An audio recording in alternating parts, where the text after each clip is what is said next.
Welcome to the Tech Egg. Don't get scrambled. Enjoy the video. You start by changing the core edit confirmation so edits execute as soon as you release the edit key. Open Settings, pick the correct input tab for your device, and toggle Confirm Edit on Release to On.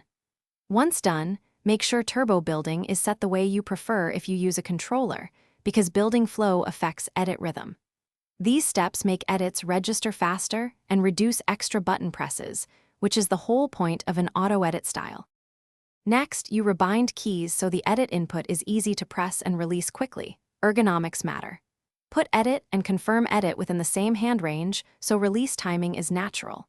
Once bound, jump into Creative and load a simple 90s or edit course. Repetition builds muscle memory.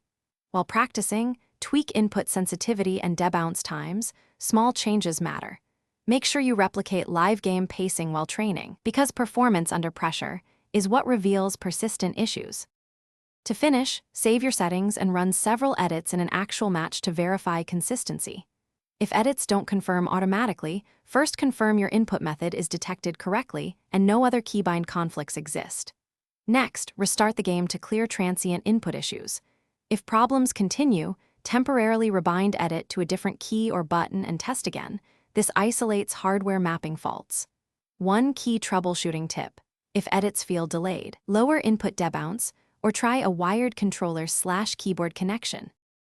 Thanks for watching. Consider subscribing if I helped unscramble your problems.